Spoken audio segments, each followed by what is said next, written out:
Arrogant customer asks for a discount. I once picked up an intoxicated customer. He came in, guns blazing, talking like he was a politician at an election rally. He launches into this TED talk about how hard it is to be a Grab driver nowadays, and how hard it is to make a living as a driver with rising petrol costs, competitive fares, this making it hard for drivers to see any income at all. Naturally, you will assume that this man is a PHV driver himself, right? Him sounding like he has a PhD in Grabology. I asked him if he was, and he confidently replied, "No, I don't have a license." Yes, of course.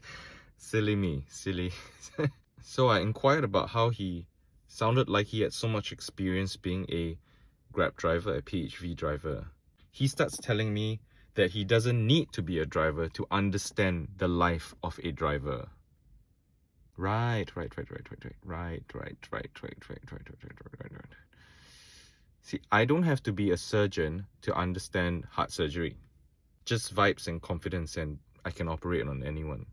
I gently insist that we can make a living, albeit a modest one, but one can still earn nonetheless. At this point, he starts lecturing me like a pastor to his congregation. "You don't know anything," he exclaims. "I know this industry better than anyone," he continued. I asked him what line of work he was in, and he proudly tells me, "I'm in finance." Now it's starting to make sense. Now maybe I'm just an inexperienced young driver.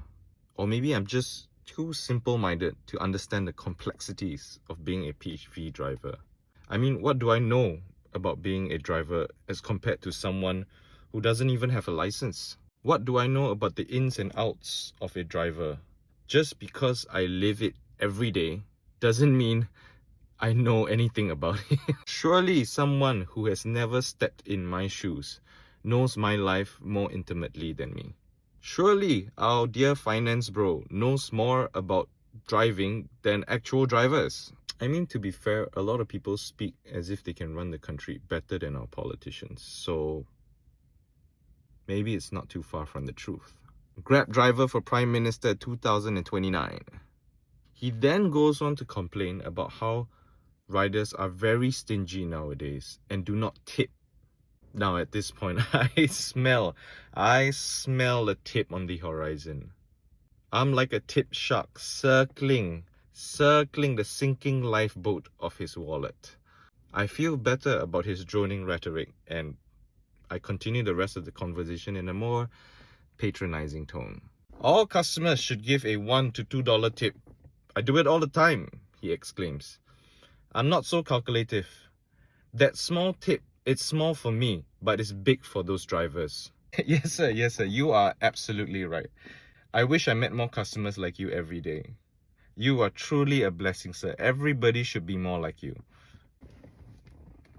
Eventually, our intoxicated pontificator falls silent and starts singing a thunderous, snoring chorus. Upon arrival of our destination, I wake him up and remind him of the fare amount, fully anticipating that aforementioned customary tip that he said every driver should receive. $21.10, I exclaim excitedly. He rubs his eyes and wakes up from his slumber, squints at me and goes, "Bro, I pay now you $21, can?" $21. $21.10, $21. Bro, what happened to that 10 cents? Did his bank app crash at 2 digits? Would his fingers cramp up had he had to tap that one more button? Is this an episode of Bargain Hunters? What about that sermon about tipping that should be compulsory for all customers? What happened to being not calculative and being generous with the tip? Now, instead of tipping me, you're asking me for a discount. Now, dear viewer, I was gobsmacked, astounded, astonished, flabbergasted, at a complete loss for words. I stared at him through the rearview mirror like a disappointed Asian parent.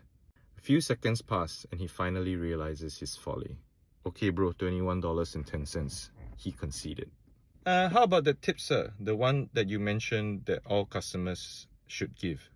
Oh, sorry, I've transferred you the money already. Maybe next time. Maybe next time. Maybe next time. Next time, but not today, right?